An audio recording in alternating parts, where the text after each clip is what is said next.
Cricket, football, formula 1 அதுக்கப்புறம் UFC. UFCல ப்ரெடிக்ஷன போட்டு ரொம்ப நாள் ஆச்சு. அதனால பல பேரும் மெசேஜ் அனுப்பிச்சு, கமெண்ட்ட போட்டு, "பாஸ் UFCக்கு ப்ரெடிக்ஷன் பண்ணுங்க. ஃப்ரீடம் 250 ஏதாவது பண்ணி விடுங்க" அப்படின்னாங்க. சரி நானும் நம்ம பாய்ஸோட பேச்ச தட்டுறது கிடையாது. அந்த காரணத்தினால வந்துட்டேன். யுனைட்டட் ஸ்டேட்ஸ் ஆஃப் அமெரிக்கால இருக்கிற வாஷிங்டன் டிசில இருக்க ஒயிட் ஹவுஸ் வெள்ளை மாளிகையில நடக்குது. வெள்ளை மாளிகையில தள அமைச்சு அதுக்குள்ள சண்டை போட போறானுங்க. 7 சண்டையில மொத சண்டை Diogo Lopez versus Steve Garcia. Diogo Lopez easy win. 2வது மேட்ச் இந்த மாரி பெரிய பெரிய கார்டெல்லாம் எப்ப வருதோ, எங்கிருந்து வருவான், ஏதிருந்து வருவான்லாம் தெரியாது. ஆனா நேரா வந்து கார்ட்ல சொருகி நின்னுட்டு இருப்பான். போ நிக்கில். அவனுக்கும் கைல் டாக்கஸ்க்கும் மேட்ச். இதுல வந்து எனக்கு கைல் டாக்கஸ் ஜெயிக்கணுங்கிற ஒரு ஆசை இருந்தாலும், ஜெயிக்க போறது என்னமோ போ நிக்கில் தான். இந்த கார்ட்ல இப்பவே எழுதி குடுக்குறேன்.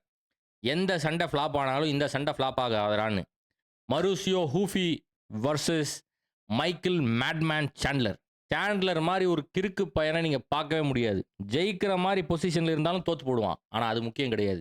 சாண்ட்லரோட ஒவ்வொரு சண்டையிலயும் கட்ட பறக்கும், என்னென்னமோலாம் தெரிக்கும். ஜெயிக்கிறானோ இல்லையோ மேட்ச் பொறி பறக்க போகுது. இதுக்கு முன்னாடி அவன் எப்ப ஜெயிச்சான்னு நீங்க கேட்பீங்க. 2022ல. கானர் மெக்ரேகர்ன்னு கத்திட்டு இருந்தான்ல, அப்பதான் கடைசியா ஜெயிச்சிருக்கான். வழக்கம் போல சாண்ட்லர் தோக்க போறான். இன்கிரெடிபிள் ஹல்க்குக்கும் பிளாக் பீஸ்ட்டுக்கும் மேட்ச். மண்டை திருகி போய் என்னென்னமோ பண்ணிட்டு இருக்கான். குட்டி வாந்தி எல்லாம் போட்டுட்டு இருக்கான். ஐயோ! அடுத்த மேட்ச் ஷான் ஒமேலிக்கும் ஜஹாபிக்கும். இந்த மேட்ச்ல ஷான் ஒமேலி தோப்பான்னு நம்ம பிரெடிக்ஷன பண்ணோம்னா கரெக்ட்டா இருக்குமா? சரி. ஷான் ஒமேலி இந்த மேட்ச்ல ஜெயிக்கிறான். வேர்ல்டு ஹெவிவெயிட் சாம்பியன்ஷிப்க்கான மேட்ச். கோ மெயின் ஈவென்ட் அண்ணன் ஆலெக்ஸ் போட்டான் பெஹேராக்கும் சிரில் கண்குத்தி பாம்பு கான் இவங்க 2 பேத்துக்கு தான் மேட்ச். சிரில் கான எல்லாரும் அண்டர் எஸ்டிமேட் பண்ணிட்டு இருக்கிறாங்க. பையன் வந்து அப்செட் பண்றதுக்கான வாய்ப்புகள் நெறைய இருக்கு. பையன் கையில கண்குத்தி பாம்பு வச்சிருக்கான். அந்த சைடு தானைய தலைவன் ஆலெக்ஸ் பெரேரா 3வது பெல்ட். தலைவன் மட்டும் ஜெயிச்சான்னா அன்டிஸ்பியூட்டட் கோட் ஆஃப் MMA அண்ணன் ஆலெக்ஸ் பெரேரா தான். எவனாவது ஆஹான்னீங்கன்னா அவ்வளோதான்.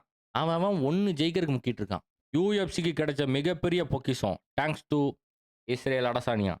பட் இருந்தாலும் இந்த மேட்சை ஜெயிக்க போறது அண்ணன் ஆலெக்ஸ் போட்டான் பெரேரா. மாற்றுக்கருத்தே கிடையாது. இது நடக்கணும். அத நான் பார்க்கணும். மெயின் ஈவென்ட்ல ஒரு அமெரிக்காக்காரன புடிச்சு ஒரு ஜார்ஜியாக்காரன் கொலை செயல், வெறி செயல் அப்படின்னு நியூஸ் வரப்போகுது. ஜஸ்டின் கேட்ஸும் சாதாரண ஆள் கிடையாது. நம்மாலும் அடிச்சால் அடி, இடித்தால் இடி, மிதித்தால் மிதி. இலியா டொபோரியா வேற லீக்ல இருக்கான்.